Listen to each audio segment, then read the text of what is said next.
Akkam jirtu kabajamoo fi jaallatamoo aartii Oromoo. Akkuma beekamu kanaan dura chaanelii Kuusaa Walaloo jedhamu kanarratti sagantaawwan walaloowwan garaagaraa isinii dhiyeessaa turuun koo ni yaadatama. Amma immoo sagantaa dabalataa sagantaa asoosamoota gaggabaabaa tokko tokko asirratti isinii dabaluu barbaadeetan jira. Asoosamoonni kun maal irratti xiyyeeffatu jennee yoo ilaalle asoosamoota dadhabbii nama baasan, namoota dadhaban akka dadhabbii isaanii irraanfatan kan godhan, akkasumas illee namoota irribni didee asoosama kana dhaggeeffatanii irribni akka isaan fudhatu gochuu kan danda'u. Kanaaf amma har'a irraa kaanee asoosama tokko asoosama afaan dachee kan jedhu tokko kanan ofii kiyyaa barreessee isin biraan hangaa.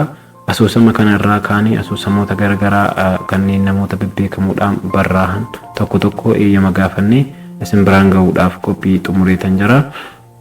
Kanaaf hamma xumura sagantaa keenyaatti nu faana ta'an affeerraa koo isa jalqabaati. Akkasumas illee namoota kanaan dura miseensa hin taane yoo taatan YouTube kana yookaan chaanelii kana subscribe gochuudhaan miseensa akka taatan isiniin jenna. Akkasumas illee hiriyoota keessaniif share gootanii isaanillee akka sagantaa kana fayyadaman akka gootan isin affeerra. Kanaaf amma kallattiidhumaan gara asoosama afaan dachee jedhu kanaatti isinan dabarsa. Amma xumura qophichaatti nu waliin turan affeeraa keenya.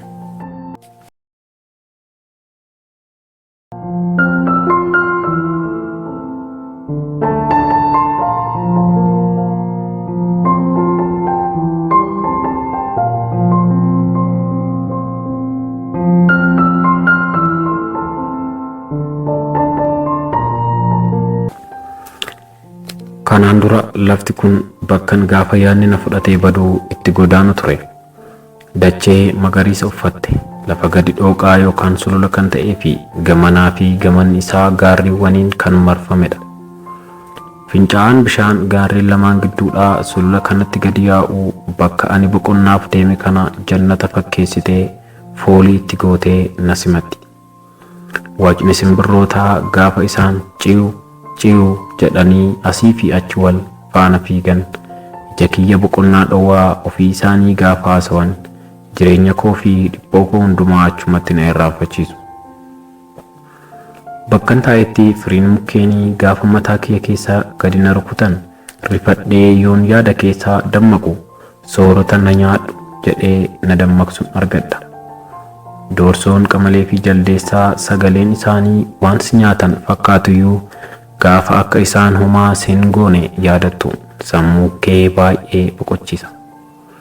Fooliin daraaraa mukkeenii gaafa kan isin itti nam'anii akka namoota gumaata afooshaa irraa hursan waa'ee tokkummaa sitti fidee osoon kanniisa ta'ee uumamee si jechisiisa. Bocni dhagaa namoota bakka kana jiranii bakka arkitektoonni duritti bakka sanaa waan gara bakka biraatti rabsaman yookaan immoo bakka leenjii Roonaaldoo Daavinchii fakkaata. Boca namaa, leencaa fi simbirroowwanii uumamaan bakka kanatti argamu. Garuu bocawwan kana keessaa boca wal fakkaatan kan baay'ee babbareedan baay'eetu lafa kana jira. Ani bocni kun maal akka ta'e an beekun ture. Qaamni isaa hedduun qaama namaa fakkaata. Baay'ees babbareedu. Dhiiraaf dhalaas waan qaban fakkaatu. Kaawwan shurrubbaa baay'ee dheeraa qabu. Dhiironni isaanis fuula qajeeloo, rifeensa luuccaa, funyaan dhaabbataa fi sooressa fakkaatu. Yoo ilaaltu sitti tolu. Baay'ina isaanii irraa kan ka'e ijji koo tokkotti osoo utaaltuu aduun irraan dhiitee galaana yaadaa koo achumatti dabarseen galgala dukkana gara mana koo deebi'an ture. Yoon gara manaa deemus dinqisiifannaa uumama kanaatiin guyyaa tokko hanga lamaa gidduu yaadni natti galee nan rakkisu ture. Garuu akkuma armaan ol dubbadhee miidhaginni bocoota dhagaa kanneen nama fakkaatan garuu wantoonni muraasni isaanii nama hin fakkaatne kun baay'ee na dinqu ture. Isaan keessaa tokko sammuu koo keessaa bahuu hin dandeenye. Haalli uumama ishii irra deddeebi'ee akkan waa'ee ishee yaadu na taasisa. Osoon taa'uu yaadni koo ammas galgala bakkuman oole kanatti na fudhatee deebi'a.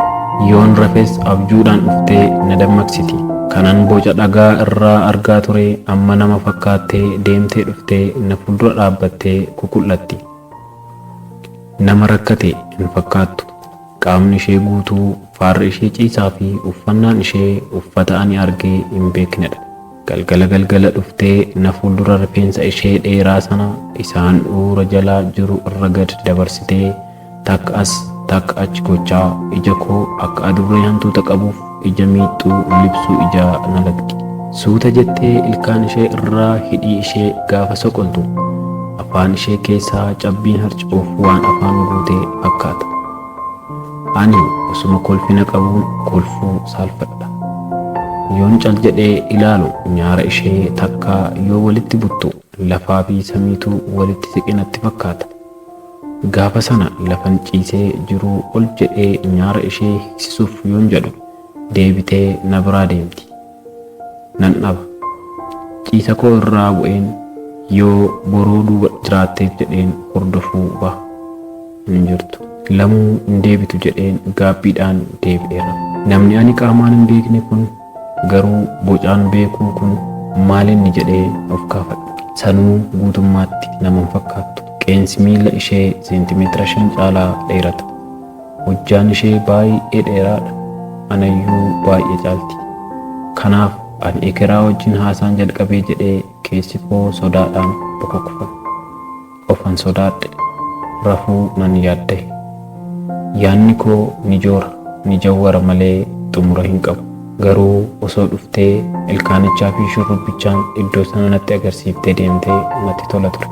Guyyaa tokkoof dhufaatii ishee baay'een eega. Gara fuuldura kootiif garuu sodaa guddaa na keessa bulchiteetti. Lafti bari'ee oolmaa koo yaada keessa godhee jiruu koo hojjechaa oolee amma galgalaahee galuufan jira. Baay'ee dadhabeera. Tokko yaadaan, tokko hojii humnaan. Amma rafuu na barbaachisa ture. Yoon rafe immoo dhuftee na dammaqsiti jedheen yaadda. Dhufaatii ishees nan eega. Sa'aatiin irraba koo geenyaan gadan ciise. Irribnis na fudhate. Irriba kiyya rafee halkan gara barii jalaa irriba kiyya irraa yoon baannan lafti bari'uu gaheera. Hamma kana hin dhufne. Dhuftee na hin kaa'u. Osoo hin dhufiin buluu ishee baay'een aare. Amma barii jala illee yoo dhufteef jedheen deebi'eera. Ammas hin dhufne. Osoo ciisuu sa'aatiin hojii natti gahe. Ka'ee deemuu na jibbisiise. Deebi'ee rafuuf immoo galgala guutuu waan rafaa buleef hirribni nan qaba. Kanaaf son galaana yaadaa daakuu sa'aatiin 3 ta'e. Hojiinis natti guyya'e. Taa'ee waa yaaduun dirqama natti ta'e. Innis namni ani hin beekne jireenya koo keessaa akka bahuun barbaade. Kanaaf lamuu yoo dhuftes hirriba kiyyaa itti fufeen rafa malee jalaa hin ka'u jedheen murteesse. Garuu xiqqoo turee immoo osoo lafaa sanaa deemee boca sana iyyuu ilaalee na jechisiise. Yaanni koo na dhiphatte. Namatti himachuuf nama dhimma kana akka ani barbaadutti na hubatu hin argadhu. Qoosaa itti fakkaata malee dhuguma waan akka kanaa mudateetu namni naan jedhu hin jiru. Yaanni dhaqii ilaali jedhu ammas gara na mo'achuutti jira. Dur gara galgalaa jechuun sa'aatii 10 booda fa'i ture. Kanan gara lafa sanaa deemu. Sanuu yeroo baay'ee hiriyaa koo dubaraa waliinan deema ture. Har'a garuu kophaa koo sa'aatii 8 yeroo aduun sammuu keessa gadi si darbee qoonqoo si guu keessa deemsa sa'aatii walakkaa ta'uun deemuuf qajeele. Lafa sanas nan gahe. Uumamni akkuma duraa san bareedanii simbirroonnis ilchanii na simatan. Anis gammachuu isaaniitiin gammadee gara sarara lafa bocawwan sun jiran keessaa gara bakka barbaacha sanaatti darbe. Achis gahee arge akkuma duraati. Wanti jijjiirame takka illee hin jiru. Boca kana tuqi na godhe. Garuu keessi koo baay'ee sodaatte. Miilli kiyya nan deema jedha. Dhaqni kiyya na hollate. Hanga meetira 3 wayii itti siqee socho'uuf nan dadhabe. Gurra koo irraa sodaan natti ruuse. Waqni simbirrootaa kan dur dadhabbii koof aara galfii har'a waan nyaatamte naan jedhan natti fakkaata. Jaldeessii fi qamaleen duratti na doorsisanii na dhiisan har'a na bira gahanii waan na nyaachuuf ka'an natti fakkaata. Bocoonni bocamanii hundumtuu na sodaachisan.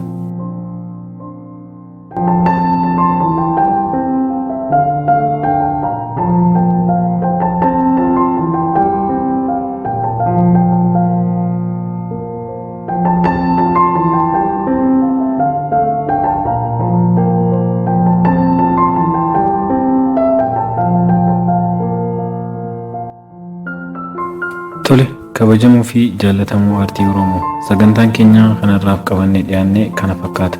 Torban itti fufaa asoosama kanaa qabannee isiniif dhiyaanna. Haga gaafasitti torbee nagaa isinii yaa taatu isiniif jenna.